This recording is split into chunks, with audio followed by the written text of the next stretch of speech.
요한복음 읽으시면서 음 좀 비장해지고 있어요 점점. 예수님이 이제 그 골고다 언덕을 향하는 전날까지 인제 오셨습니다. 전날까지 오셔서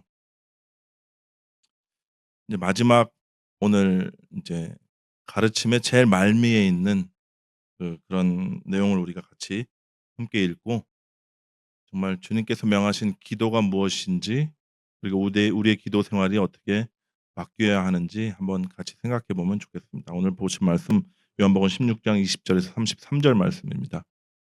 요한복음 16장 20 절에서 33절 말씀. "내가 진실로 진실로 너에게 이르노니 너희는 곡하고 애통하겠으나 세상은 기뻐하리라. 너희는 근심하겠으나 너희 근심이 도리어 기쁨이 되리라. 여자가 해산하게 되면 때가 이르렀으므로 근심하나 아기를 낳으면 세상에 사람 난 기쁨으로 말미암아 그 고통을 다시 기억하지 아니하느니라. 지금은 너희가 근심하나 내가 다시 너희를 보리니 너희 마음이 기쁠 것이요 너희 기쁨을 빼앗을 자가 없으리라. 그날에는 너희가 아무것도 내게 묻지 아니하리라. 내가 진실로 진실로 너에게 이르노니 너희가 무엇이든지 아버지께 구하는 것을 내 이름으로 주시리라. 지금까지는 너희가 내 이름으로 아무것도 구하지 아니하였으나 구하라. 그리하면 받으리니 너희 기쁨이 충만하리라. 이것을 비유로 너에게 일렀거니와 때가 이르면 다시는 비유로 너에게 이르지 않고 아버지에 대한 것을 밝히 이르리라. 그날에 너희가 내 이름으로 구할 것이요 내가 너희를 위하여 아버지께 구하겠다 하는 말이 아니니 이는 너희가 나를 사랑하고 또 내가 하나님께로부터 온 줄을 믿었으므로 아버지께서 친히 너를 사랑하십니다. 내가 아버지에게서 나와 세상에 왔고 다시 세상을 떠나 아버지께로 가노라 하시니 제자들이 말하되 지금은 밝히 말씀하시고 아무 비유로도 하지 아니하시니 우리가 지금에야 주께서 모든 것을 아시고 또 사람의 물음을 기다리지 않으시는 줄 아나이다. 이로써 하나님께로부터 나오심을 우리가 믿사옵나이다. 예수께서 대답하시되 이제는 너희가 믿느냐? 보라 너희가 다 각각 제 곳으로 흩어지고 나를 혼자 둘 때가 오나니 벌써 왔도다. 그러나 내가 혼자 있는 것이 아니라 아버지께서 나와 함께 계시느니라. 이것을 너희에게 이르는 것은 너희로 내 안에서 평안을 누리게 하려 함이라. 세상에서는 너희가 환난을 당하나 담대하라. 내가 세상을 이겼노라. 아멘. 평안을 누리게 하시기 위해서 지금 마지막으로 이 말씀을 주신대요. 상황은 전혀 평안을 누릴 만한 상황이 못 됩니다. 그리고 기뻐하실 만한 상황도 못 됩니다. 근데 주님 안에 그 기쁨과 평안이 있으시다고 말씀하십니다. 오늘 본문은 예수님 잡히시던 직전에 가르치신 가르침의 제일 마지막 내용입니다. 십자가의 죽음과 부활의 영광 그리고 이를 근거로 한 기도에 관한 내용입니다. 마태복음 6 장에 나오는 이제 주기도문 아시죠, 여러분? 제가 주기도문 강의 굉장히 좋아하거든요. 그래서 벌써 한 4번 한 것 같아요. 4 번. 예수님께서 기도에 대해서 이렇게 직접적으로 자세히 가르쳐 주신 적이 없습니다. 주기도문의 순서와 내용을 따라서 제가 기도 생활을 쭉 해오면서 얻은 그 유익이 너무 커서 저는 성도님들도 같이 이 유익을 얻었으면 좋겠다는 마음에 여러 번 강의 설교를 했었습니다. 근데 오늘 본문을 묵상하면서요. 예수님께서 정말이지 다른 차원의 기도로 우리를 이끌어가고 계시구나 하는 것을 제가 느꼈어요. 저희 교회가 이제 성경 통독 시작하면서 이제 말씀에 불이 붙지 않았습니까? 그런데 제가 목요 찬양 기도회나 아니면 토요 기도회 기도할 때마다 "기도의 영을 구하라." 하는 이런 마음을 자꾸 주세요. 아마 조만간에 말씀뿐 아니라 인제 기도에도 불이 붙기 시작할 것 같습니다. 아마 벌써 기도의 등불이 타오르기 시작한지도 모르겠습니다. 어쨌든 주님께서 하나님의 말씀과 기도로 거룩하여지리라 하신 그 사도 바울의 말씀처럼 우리 교회를 인제 거룩한 그곳으로 이끌고 계심은 분명합니다. 그래서 주님 안에서만 누릴 수 있는 참 자유와 그 기쁨을 우리가 맛보고 서로 용납하고 기다려 주고 서로 사랑하는 그 사랑이 넘치는 교회로 우리가 한 걸음 한 걸음 나아가고 있는 것 같아요. 저는 너무 기대가 되는데 여러분도 혹시 기대가 많이 되시나요? 네. 아멘해 주셔서 너무 감사합니다. 기대하는 마음으로 오늘 본문 23 절을 제가 읽으면서 주님의 음성을 듣겠습니다. 같이 읽으면 좋겠어요. 시작. 그날에는 너희가 아무것도 내게 묻지 아니하리라. 내가 진실로 진실로 너에게 이르노니 너희가 무엇이든지 아버지께 구하는 것을 내 이름으로 주시리라. 아멘. 많은 기독교인들이 너무 좋아하는 구절이죠. 무엇이든지 구하는 것을 주신대요. 다 들어주신다니 뭐 얼마나 좋습니까? 몸이 아픈 분들, 어디 아픈 데 있으면 기도하면 척척 낫고 그러면 병원 갈 필요도 없고 얼마나 편하고 좋아요. 뭐 "속 썩이는 자식 정신 좀 차리게 해 주시옵소서." 한번 기도하면 갑자기 전신 바짝 들어 가지고 옆에 얌전하게 앉아 있어요.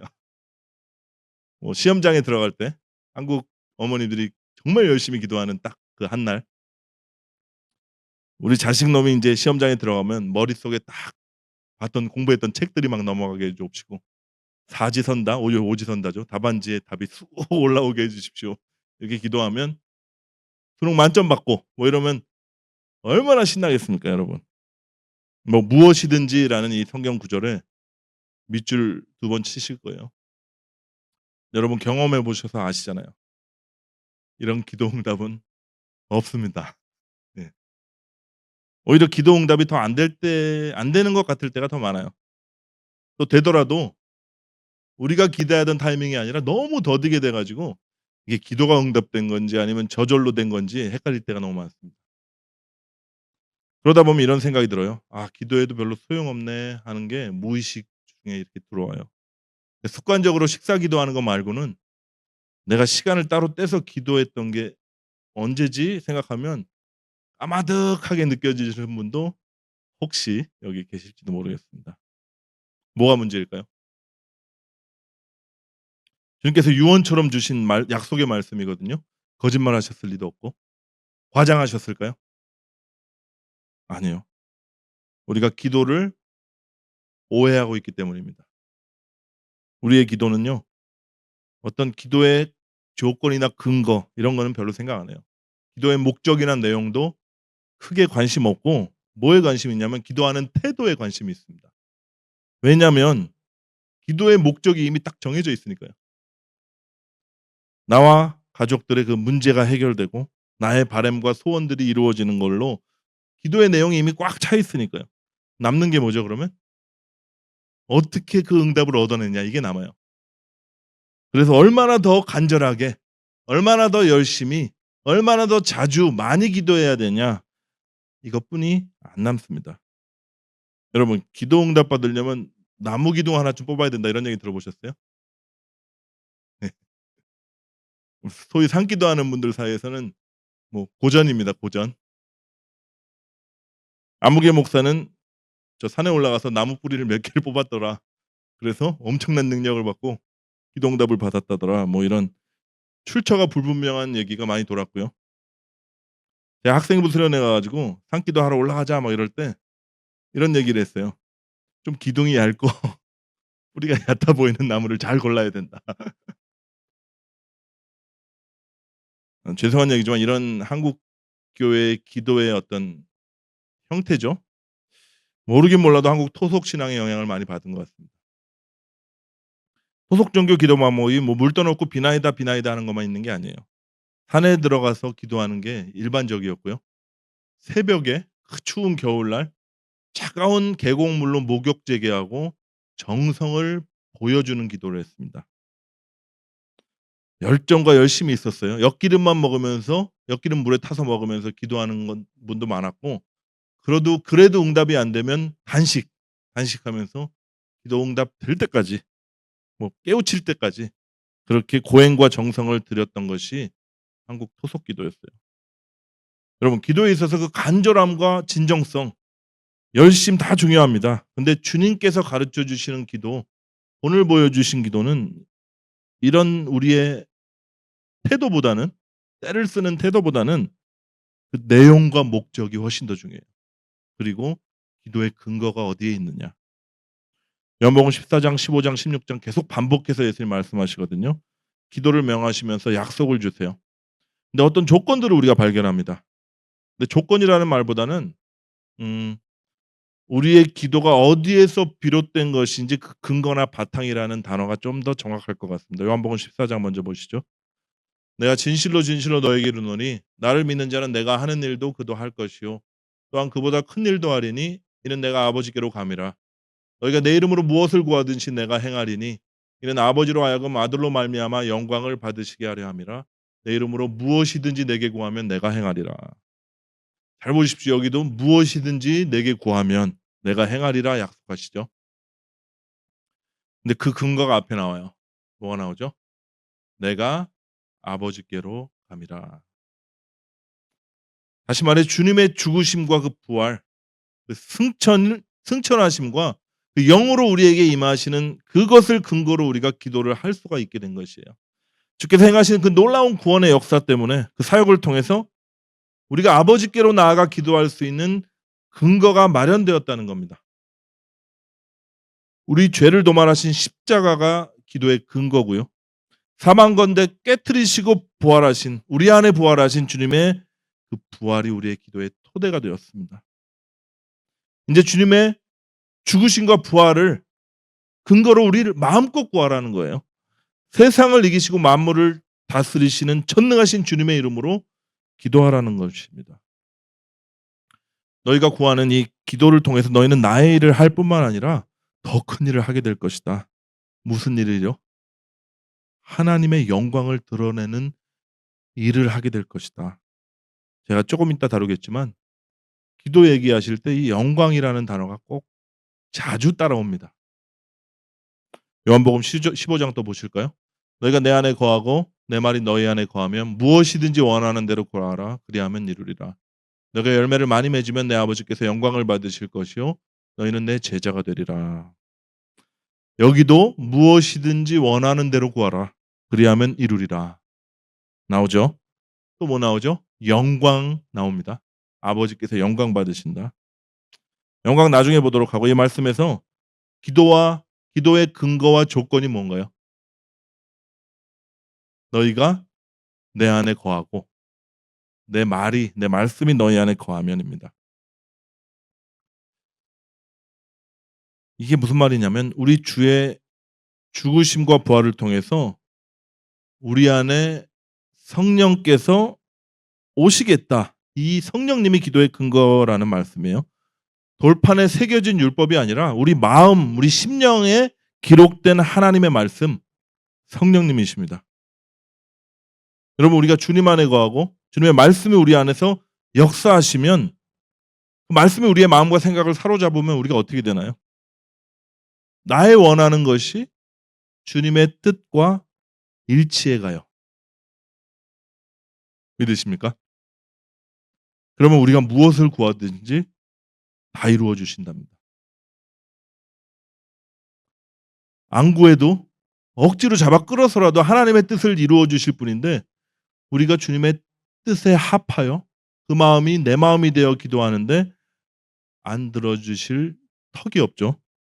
기도 응답도 받게 되면 열매를 맺게 될 것이고 아버지께서 그 열매를 통해서 영광을 받으실 것이다. 이렇게 말씀하시는 거예요. 오늘 본문도 다시 보실까요? 이번에 23절 24절 같이 붙어서 제가 읽겠습니다. 그날에는 너희가 아무것도 내게 묻지 아니하리라. 내가 진실로 진실로 너에게 이르노니 너희가 무엇이든지 아버지께 구하는 것을 내 이름으로 주시리라. 지금까지는 너희가 내 이름으로 아무것도 구하지 아니하였으나 구하라 그리하면 받으리니 너희 기쁨이 충만하니라. 그 날에는 언제죠? 성령이 우리 안에 임하시는 그 날에는 우리가 하나님과 하나 되는 날입니다. 근데 그날에는 너희가 아무것도 내게 묻지 않는데요. 물을 필요가 없으시답니다. 왜죠? 우리 속에 기록된 그 말씀, 그 진리의 성령께서 친히 주님의 마음과 그분의 뜻을 우리에게 알려주시기 때문입니다. 요한복음 14장 26절 보면 이렇게 나와요. 보혜사 곧 아버지의 이름으로 보내실 성령 그가 너에게 모든 것을 가르치실 것이고 내가 너에게 말한 모든 것을 생각나게 하리라. 그분은 정말로 우리 심령, 우리 마음 안에 새겨진 말씀이에요. 그 얘기하시는 거예요. 여러분 이 주님의 말씀은 구약에 예언된 말씀이었습니다. 제가 여러 번 나눴는데 예레미야서 31장에 새 언약 나오죠. 내가 이스라엘 집과 유다 집에 새 언약을 맺을 텐데 곧 내가 나의 법을 너희 마음속에 두며 너희 마음에 기록하리라. 근데 바로 이어서 34절에 이런 말씀이 나와요. 그들이 다시는 각기 이웃과 형제를 가리켜 이르기를 너는 여호와를 알라 하지 아니하리니 이는 작은 자로부터 큰 자까지 다 나를 알기 때문이라. 주님이 우리 안에 들어오셔서 우리와 연합하니까 이제는 주님을 알려고 애쓸 필요가 없이 그분 안에 거하며 그분이 알려주시는 것을 우리가 깨닫게 된다. 이런 말씀 약속이에요.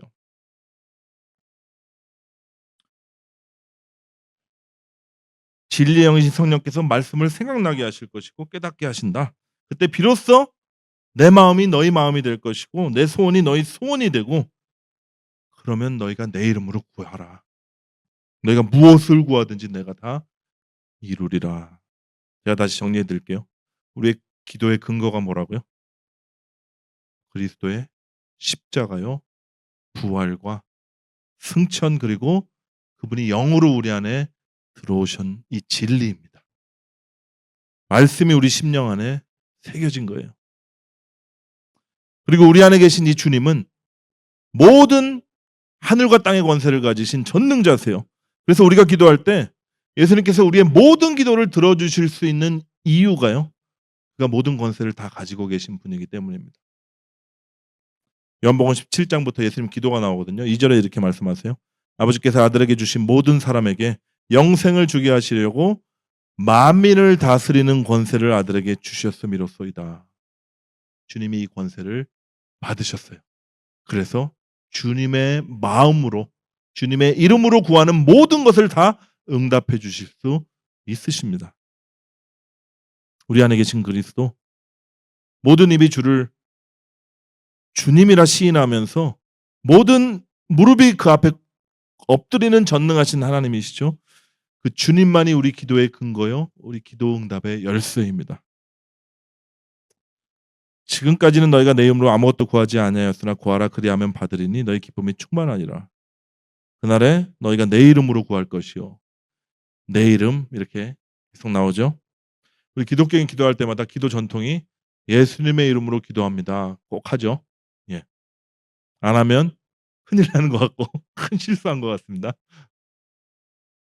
그 이유가 이제 방금 읽었던 구절들 때문인데요. 여러분 예수님의 이름에 담겨진 의미가 무엇일까요?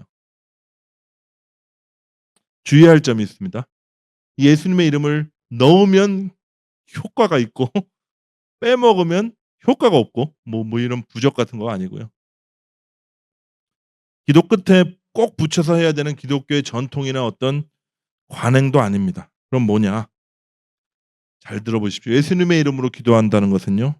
예수님의 권세와 능력에 순복한다는 거예요. 주님만이 이 기도를 들으시고 응답해 주실 수 있는 유일한 분임을 우리가 고백하는 것입니다.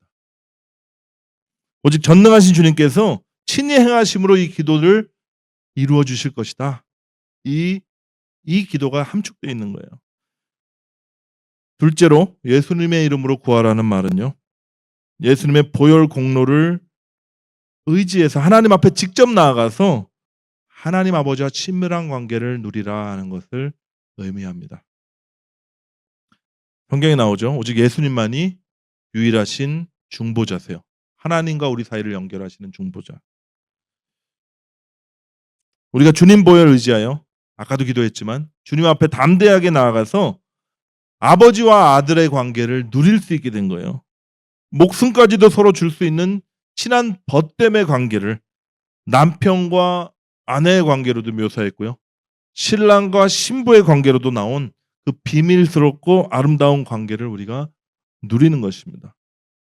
마지막으로 예수님의 이름으로 기도하라는 말씀은 예수님의 마음과 뜻으로 기도하라는 것입니다.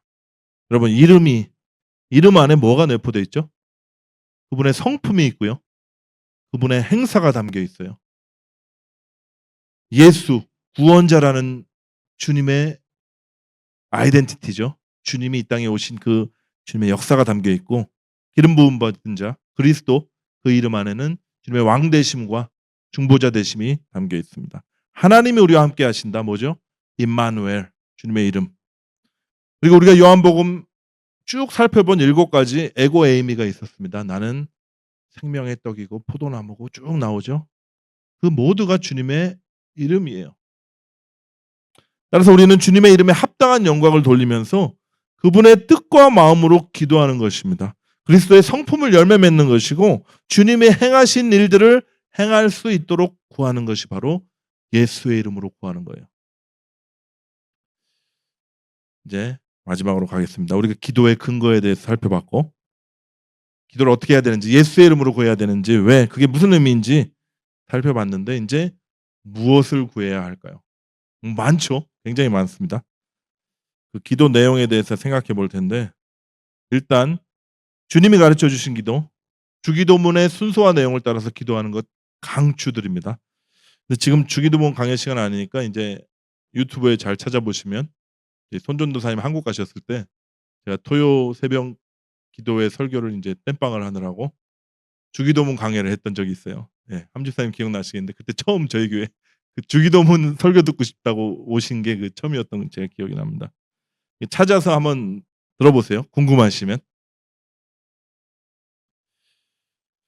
근데 오늘은 다음 주부터 본격적으로 살펴볼 요한복음 17장에 나오는 예수님의 기도를 한번 모델로 삼아 보고자 합니다. 먼저 여러분이 하는 기도에 대해서 잠깐 생각해 보세요. 어떠한 내용으로 가득 차 있나? 저도 제 기도를 한번 돌아봤거든요. 여러 가지 문제들이 많이 열거되더라고요. 여러 가지 문제들. 제 문제뿐만 아니라 진짜입니다. 여러분의 문제들로 가득 차 있습니다. 예. 그래서 주님 앞에 내어놓고 해결해 주기를 간구하고요. 나와 가정 그리고 교회 성도님들의 그런 바램들과 소원들이 이루어지기를 또한 구했던 적이 많아요. 물론 우리가 당면한 문제들 해결해 주십사 하고 구하는 것 좋습니다. 나의 필요나 어쩌면 우리 지체들의 필요나 어떤 바램들과 소원들을 주님 뜻 안에서 이루어 주시옵소서 기도할 필요가 있어요. 주님께서도 일용할 양식을 주옵시고 이렇게 매일 기도하라 그러셨어요. 그렇지만 이제 십자가를 목전에 둔 주님 아니십니까? 이 절대절명의 순간에 마지막 당부의 가르침 가운데 이제 기도를 얘기하시는데 너희들 이제껏 하던 기도 좀 더 열심히 간절하게 전심으로 해라. 이런 얘기하실 리는 없으실 거예요. 홀로 남겨진 이제 모든 환난과 박해 가운데 정말 힘들어질 그 제자들이 견딜 수 있도록 더 깊고 더 높은 차원의 기도를 말씀하고 계십니다. 이 말씀을 듣는 저와 여러분에게도 동일해요. 주님께서 말세를 당한 성도들 저희들이거든요. 응답 100%인 기도의 자리로 초청하고 계신 거예요. 여러 가지 내용들이 있지만 제가 3가지만 한번 짧게 나누고 싶습니다. 첫째로 하나님 아버지와 그가 보내신 예수 그리스도와의 그 친밀한 관계, 깊은 사귐을 위해서 기도하라고 하십니다. 모든 상황과 환경을 뛰어넘는 그 강인한 믿음이 어디서 오나요? 박해와 심지어 목숨을 위협하는 그 순교의 자리에서도 우리가 용기를 낼 수 있는 것은 바로 주님과의 친밀함에서 오는 거예요. 주님을 사랑하기 때문에 가능한 겁니다. 요한복음 17장은요. 이제 홀로 남겨진 제자들을 위해서 주님께서 목회적인 기도를 하시는 거거든요. 시작부터 부부가 한 몸 되어 하는 그 기노스코에 대해서 연합에 대해서 얘기하십니다. 3절에 보면 영생은 곧 유일하신 참 하나님과 그가 보내신 자 예수 그리스도를 아는 것이니이다. 이렇게 기도하세요. 본문 26절, 27절도 보면요. 사랑과 믿음의 관계를 이렇게 얘기하세요. 그날에 너희가 내 이름으로 구할 것이요 내가 너희를 위하여 아버지께 구하겠다 하는 말이 아니다. 이는 너희가 나를 사랑하고 또 내가 하나님께로부터 온 줄을 믿었으므로 아버지께서 친히 너희를 사랑하심이라. 기도를 얘기하시면서 먼저 주님과의 친밀한 사랑을 누리고 주님 부어주시는 믿음으로 아버지께 나아가서 사랑받으라는 거예요. 이게 기도라는 겁니다. 여기 갱상도 남자들 있죠? 제가 몇 분 아는데 부인이 "자기야 나 사랑해?" 그러면 뭐라고 대답하세요? 뭐 말해야 하나? 그러지 않으세요? 말해야 하나? 말해도 이 말이 사실인지 아닌지 헷갈리는데 말 안 하면 어떻게 합니까? 우리 주님은 물론 아세요. 아시지만 그렇죠. 우리가 기도의 자리에 "예수님 사랑합니다. 아버지 사랑합니다." 고백하잖아요. 하나님이 너무 기뻐하세요. 바오 다윗의 기도 보십시오. "나의 힘이 되신 여호와여 내가 주를 사랑합니다." 사랑 고백을 굉장히 많이 해요. 근데 하나님 다윗을 얼마나 기뻐하셨습니까? 또 우리가 이렇게 기도하면요. "예수님 더 알기를 원합니다. 아버지, 아버지와의 그 친밀한 사귐이 있게 하옵소서." 이렇게 기도하잖아요. 응답 몇 프로? 100%. 제가 장담합니다. 예. 제가 장담하면 안 믿으시니까 성령으로 보증하신 예수님의 말씀을 한번 보십시오. "너희가 무엇이든지 아버지께 구하는 것을 내 이름으로 주시리라. 무엇이든지 내 이름으로 무엇이든지 내게 구하면 내가 행하리라. 무엇이든지 원하는 대로 구하라. 그러하면 이루리라." 두 번째 기도의 내용은 아버지의 영광을 구하라고 하십니다. 아버지의 영광. 이제 영광 나오죠. 요한복음 17장 1절 말씀입니다. 예수님의 기도 첫머리예요. "아버지여 때가 이르렀사오니 십자가 지실 때가 이르렀습니다. 아들을 영화롭게 하사 아들로 아버지를 영화롭게 하옵소서." 우리는 하나님께 영광 돌리다 하면 흔히 이렇게 생각하죠. 어떤 선한 일을 하거나 위대한 일을 하거나 아니면 사람들이 우러러보는 위치에 올라가서 우리가 하나님께 영광을 올려드리면 되지 않냐. 여러분 착각입니다. 하나님 우리로부터 어떠한 높임도 받으실 필요가 사실 없으신 그 영광 자체예요. 따라서 그분이 나타나시는 것이 영광입니다. 하나님이 나타나시는 거죠. 오늘 함께 읽은 본문 20절과 21절을 보면 이 영광이 무엇인지 우리가 좀 이해가 되실 것 같아요. "내가 진실로 진실로 너에게 이르노니 너희는 곡하고 애통하겠으나 세상은 기뻐하리라. 너희는 근심하겠으나 너희 근심이 도리어 기쁨이 되리라. 여자가 해산하게 되면 그때가 이르렀으므로 근심하나 아기를 낳으면 세상에 사람 난 기쁨으로 말미암아 그 고통을 다시 기억하지 아니하느니라. 너희는 근심하겠으나 너희 근심이 도리어 기쁨이 되리라." 여러분 성경에서 예수님 영광 얘기할 때 그건 뭐 제가 볼 때는 거의 다 십자가였어요. 십자가 얘기하실 때 영광을 얘기하십니다. "인자가 영광을 얻을 때가 왔도다." 이 말이 뭐냐면 당신이 인제 십자가 지실 때가 죽임 당할 때가 왔다는 거예요. 여러분 그토록 사랑하던 자기의 인생을 걸은 주님이 십자가에 달려서 온갖 모욕과 온갖 험한 말을 듣는 모습을 보면 제자들이 낙심하겠죠. 근심할 겁니다. 근데 그 근심이 곧 기쁨으로 변할 거래요. 성경에 나오는 역설이에요. 여러분 여자가 해산할 때가 되면 근심하죠. 저도 옆에서 봤는데 뭐 근심이 아니라 근심할 겨를도 없어요. 통증이 너무 심하니까요. 잘 보십시오. 여자가 현재 경험하고 있는 게 무엇이죠? 고통이에요. 말할 수 없는 통증입니다. 근데 그 여자 속에 있는 게 무엇이죠? 생명이 있어요, 생명이. 그래서 그 생명이 나타나는 것이 영광이에요. 근데 생명이 나려고 하니까 아픈 겁니다. 여러분 이게 할례의 의미인데 참 의미가 여기 있어요. 신명기 보면 "내 하나님 여호와께서 내 마음과 내 자손의 마음에 할례를 베푸신다. 내가 마음을 다하여 그래서 뜻을 다하여 내 하나님 여호와를 사랑하게 하사 생명을 얻게 하실 것이다." 이렇게 말씀하셨죠. 여러분 할례가 뭐죠? 겉사람의 그 가죽이 베어지고 찢겨 나가는 게 할례입니다. 그러면 그 안에 속살이 드러나겠죠. 속에 있는 참 생명이 나타나는 거예요. 근데 잘 보세요. 우리 안에 계신 그 생명이 나타나시기 위해서 우리가 현재 경험하고 있는 것은 고통입니다. 살이 베어지고 찢겨지는 고통이요. 그래서 예수님 자꾸 기도하라 그러시는 거예요. 영광을 말씀하시면서 너희들 기도해라. 우리 옛사람이 잘려져 가는 이 고통을 우리가 견딜 수 있도록 기도해라. 또 고통의 의미를 잘 알 수 있도록 이 과정을 통해서 생명이 드러나는 그 소망을 가질 수 있도록 너희 기도해라. 내 안에 계신 그리스도가 나타나심으로 하나님의 영광이 찬란하게 빛나도록 기도해라. 이렇게 구하라고 하십니다. 주님 말씀에 생명을 낳으면요. 그 생명이 세상에 나온 그 기쁨이 너무 커서 고통 따위는 다 잊어버린대요. 내 이름으로 구하라 그리하면 받으리니 너희 기쁨이 충만하리라. 여러분 예수님의 이름으로 우리 안에 계신 생명이 드러나기를 여러분 구하십시오.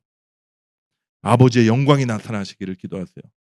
계속 감춰두지 마시고 우리의 옛 자아의 그 껍데기 그 굳은 살 안에 계속 감춰두지 마시고 주님께서 자르시고 찢으시며 드러내실 때 여러분 잘 견디게 해달라고 그리고 소망과 감사로 이 길 끝까지 주님 손 붙들고 갈 수 있게 해달라고 기도하시기 바랍니다. 그 기쁨을 그 생명이 나타날 때 그 기쁨을 말할 수 없는 기쁨을 여러분 누리게 되실 거예요. 세 번째 우리 기도의 내용은 이제 이 생명이 나오잖아요. 그 생명이 자라서 무르익고 무성하게 돼서 사람을 살리고 세상을 구원하도록 기도해야 됩니다. 요한복음 17장 말미에 예수님이 이런 기도를 하시거든요. 아버지께서 내 안에 내가 아버지 안에 있는 것 같이 그들도 다 하나가 되어 우리 안에 있게 하사 세상으로 아버지께서 나를 보내신 것을 믿게 하옵소서. 여러분 우리 주님께서는 당신의 영을 받은 그 제자들 아직 받지 않았죠. 영을 받을 제자들 그 제자들의 기도와 삶을 통해서 세상을 구원하시기로 하셨습니다. 그리고 지금도 주님의 영을 담은 저와 여러분을 통해서 세상을 품으시고 사랑하시기를 원하세요. 이 주님의 소원이 우리의 소원이 되어 기도로 나오기를 축복합니다. 당신의 말을 알아듣지도 못하던 사람들에게 끝까지 인내하시면서 말씀하신 주님이거든요.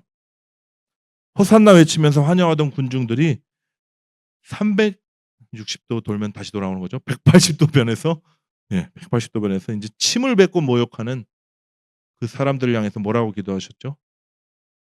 아버지 저들을 사하여 주옵소서.